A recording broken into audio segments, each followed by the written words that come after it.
안녕하세요. 오늘도 살금의 시간 함께해서 감사합니다. 오늘 마태복음 16장 13에서 17절입니다. 내용을 함께 살펴보도록 하겠습니다. 예수님께서 물어보시죠. 사람들이 나를 누구라 하느냐? 그리고 다시 물어보십니다. 너희는 나를 누구라 하느냐? 오늘 본문에는 예수님이 누구신가에 대한 두 가지 대답이 담겨져 있죠. 하나의 대답은 틀렸고 하나의 대답은 맞습니다. 이것을 오늘 함께 살펴보도록 하겠습니다. 첫 번째 대답부터 보죠. 사람들은 예수님을 무엇이라고 했습니까? 세례 요한, 엘리야, 예레미야, 기본적으로는 선지자라고 했습니다.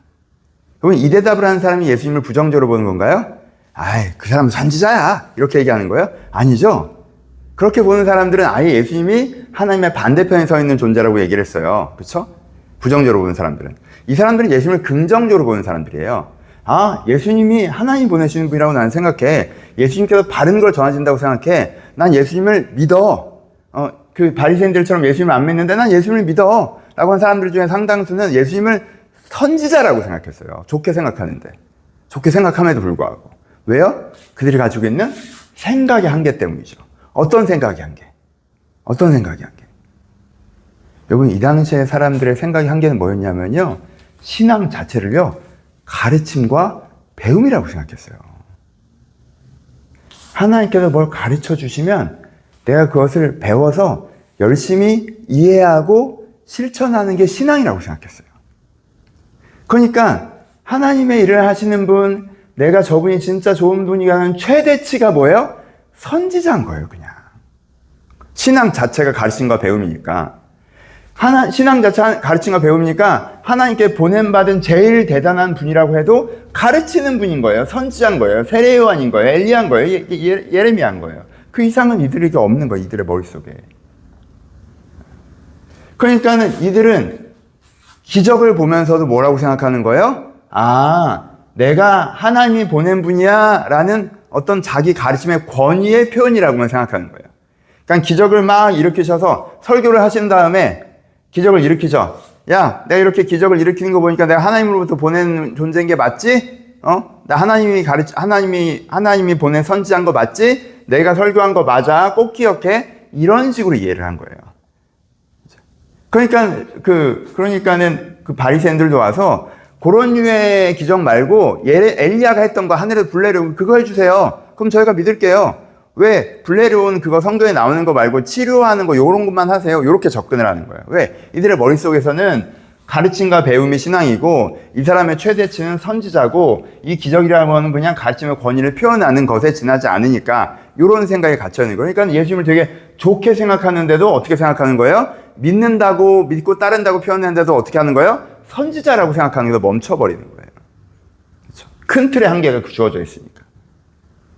베드로에게 다시 물으시죠. 그래서 베드로가 대답합니다. 뭐라고 대답해요? 주는 그리스도시고 살아계신 하나님의 아들이십니다. 라고 얘기합니다. 베드로는 이 사고가 열려 있죠. 이 가르침의 생각의 한계가 뚫려 있어요. 베드로에게 생각하는 신앙은 뭐예요? 신앙은 가르침과 배움이에요? 아니에요. 임재, 임마누엘과 구원의 신앙이죠. 그렇죠? 이게 신앙의 핵심이죠. 원래 신앙 이런 거잖아요. 여러분, 원래 기독교 구약부터의 신앙은 예배 신앙이잖아요. 제사 신앙이란 말이에요. 내가 하나님께 진정한 고백을 갖고 나아가면 하나님께 임재하셔서 나를 변화시키는 것이 모세 때부터 알려주신 신앙이에요. 그게 진짜 신앙이었다. 그리고 지금은 그 신앙이 그것이 온전해지는 것이고, 그렇죠? 임재와 구원의 신앙을 가지고 있어요. 하나님과 만남을 통해서 우리가 변화된다라는 걸 알고 있어요. 그러니까 이런 신앙관을 갖고 있으니까 예수님께서 알려주신 거죠. 이런 신앙의 바른 이해를 갖고 있으니까 예수님께서는 하나님의 임재야. 하나님의 임재. 하나님의 아들이면 하나님께서 직접 오신 거랑 똑같잖아요. 하나님께서 우리를 찾아오신 거야. 그래서 이 하나님을 만남으로 말미암아 우리가 구원받는 거야. 우리가 변화되는 거야. 주는 하나님의 아들이셔. 그래서 우리 가운데 그리스도시, 이 고백이 있는 거예요. 이 고백. 신앙은 이거고 이것을 예수님께서 이루시는 분인 거죠. 그러니까 이 베드로의 고백 가운데 기적은 뭡니까? 기적은 그 실제가 나타나고 있는 거죠. 지금도 구원의 실제가 일어나고 있는 거예요. 예수님 만나는 사람도 그냥 병치료 받은 게 그냥 봤지? 하나님이 나 보여서 이게 아니라 예수님을 만났기 때문에 그의 눈을 보고 앉은 자가 걷고 이게 다 단지 병치유가 아니라 그의 영원히 살아나고 있는 중이고 그 영원히 살아난다는 게 어떤 것인가의 표적의 메시지로서 전해지는 거죠. 그러니까 그 기적은 이 구원의 실제인 동시에 이 구원이 예수님께서 진짜 그리스도시라는 증거이고 예수님께서 무엇을 하신 건지의 표적이며 이 기적 자체가 그 메시지가 되는 거죠. 그렇죠? 그러니까 이 기적을 본 사람들은 이 기적에 담긴 메시지를 보면서 정말 그리스도시구나, 하나님께서 지금 우리 가운데 임하셨구나라고 생각하는 게 정상이어야 돼요. 그 사람들이 진짜 신앙을 알고 있다면 신앙이라는 건 임재와 구원에 대한 거니까. 이게 베드로가 온전한 고백을 드리고 있는 거죠. 그렇죠? 이게 예수님이시죠. 예수님은 단지 선지자가 아니라. 그래서 하나님께서 뭐라고 하십니까? 예수님께서 뭐라고 하세요? 아, 네가 하나님으로부터 바로 알았구나. 네가 알고 있는 거는 하나님이 알려주신 거야. 하나님이 알려주신 거. 이렇게 알고 있는 사람들은 사람들에게 배운 거지. 인간적인 생각이야, 이건. 하나님께서 알려주신 게 아니야. 이게 하나님께서 알려주신 거야. 네가 맞다. 하나님께서 말씀하신 건 이거다.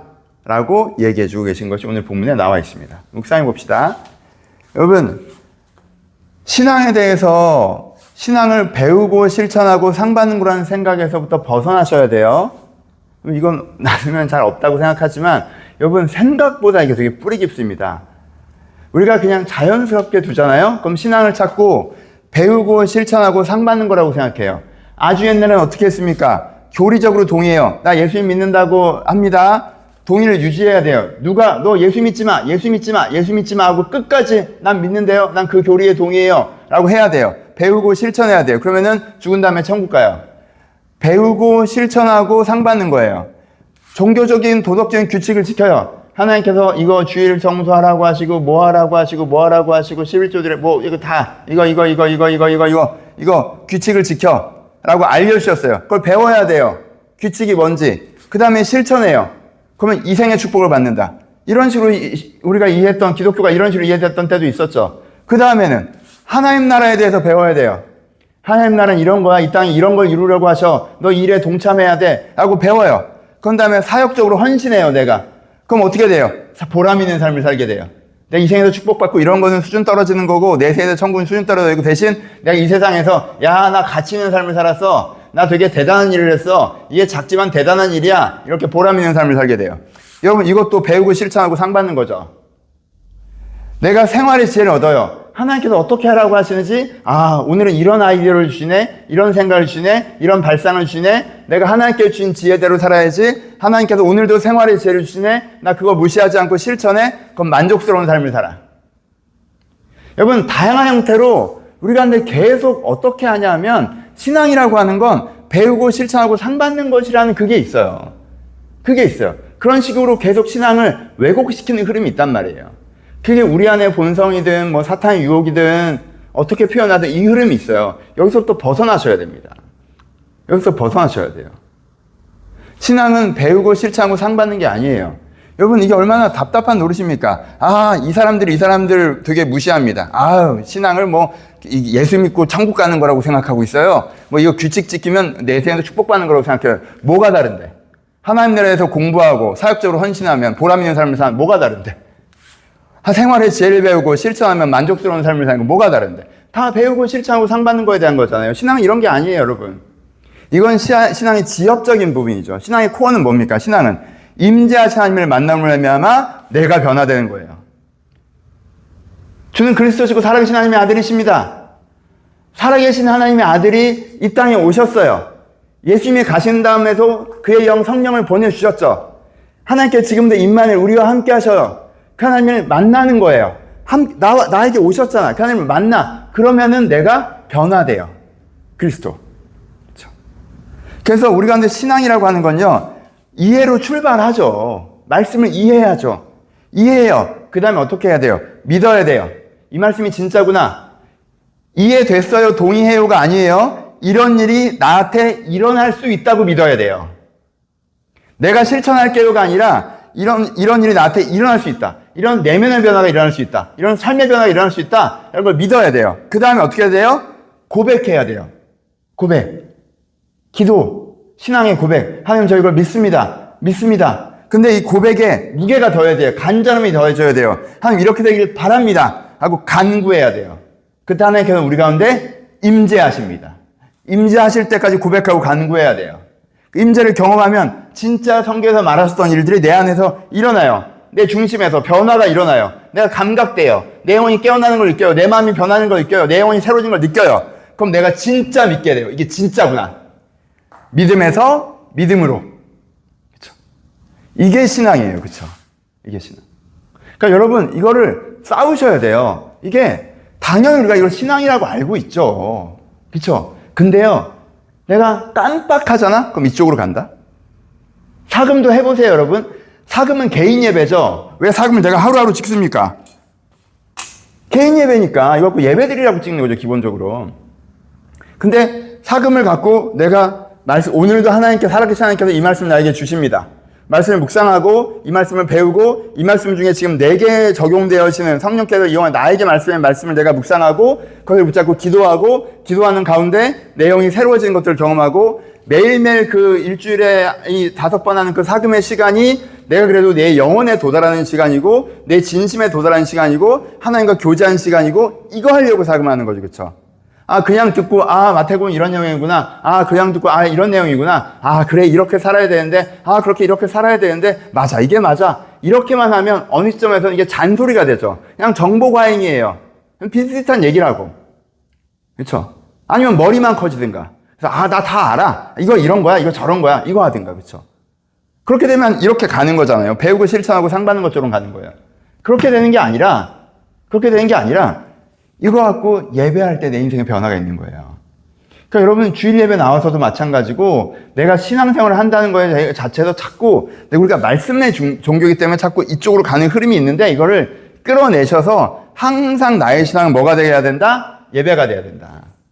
내가 하나님을 기대하고 하나님께서 찾아오시고 내가 변화되고라는 이 이해는 그 출발점에서 이 흐름이 있어야 된다라는 것들을 여러분들 묵상해 보셨으면 좋겠고 오늘 이 시간에도 여러분들이 그 고백으로 나가시면 좋겠습니다. 적용하죠? 적용은 간단하게. 다 이렇게 계시니까 사금하는 것 자체가 이거잖아요. 의미를 알고 진심을 담아 소망 중에 읊조리십시오. 뭐를? 주는 그리스도시고 살아계신 하나님의 아들이십니다. 이거 완벽한 기도문이에요. 여러분 이제 이 의미를 아셨죠? 의미를 아시잖아요. 하나님께서 지금 나와 함께 하시면 그것이 나를 변화시킨다. 내가 하나님을 만날 때 내 영혼이 소생된다. 이게 이 고백이잖아요. 의미를 아셨죠? 정말 내가 여기에 믿으시죠? 그렇게 되고 싶으시죠? 그리고 그렇게 될 거라고 생각하시죠? 이걸 담으셔서 천천히 읊조려 보세요. 오늘은 그 시간입니다. 오늘 이 고백으로 예배합시다. 베드로가 진심으로 이것을 고백할 때 하나님께서 예수님께서 기뻐하셨는데 진심으로 이것을 고백해 봅시다. 처음에 입술로만 고백한다면 천천히 내가 분주해서 아직 이것들 좀 이제 천천히 다 읊조리시면서 주는 그리스도시고 살아계신 하나님의 아들이십니다. 주는 그리스도시고 살아계신 하나님의 아들이십니다. 살아계신 하나님의 아들 성령으로 지금도 나와 함께 하십니다. 그리고 그 은혜가 나를 구원합니다. 라는 믿음을 담아서 이렇게 한번 읊조려 보셔서 그래 신앙이라고 하는 게 이런 게 아니라 이런 거지 라는 이해로 또 끝나지 마시고 입조름으로 베드로와 같은 고백에 쓰셔서 베드로가 이 고백을 이때는 헛소리도 하지만 깨달았을 때 그 은혜가 있었을 터인데 그 은혜를 오늘도 우리가 느꼈으면 좋겠습니다. 좋은 아침입니다. 월요일 하나님과 함께 시작하셨으면 좋겠습니다. 여러분 하나님이 지금도 여러분들과 함께 계십니다. 성령께서 여러분들 마음에 계십니다. 그 하나님을 우리가 지금 느낄 때 내 마음에 그리스도 대신 구원의 은혜가 일어날 것입니다. 영원히 더 살아날 것입니다. 아침 이 잠깐의 시간, 이 예배 시간에 영원히 소생되셨으면 좋겠습니다. 영상이 끝나고 기도 시간 보통 가지시는데 짧은 시간이지만 여러분들 이렇게 기도할 때 함께 여러분들 구원하시는 그 은혜를 베푸시기를 주님의 이름으로 축복합니다. 좋은 하루 되셨으면 좋겠습니다.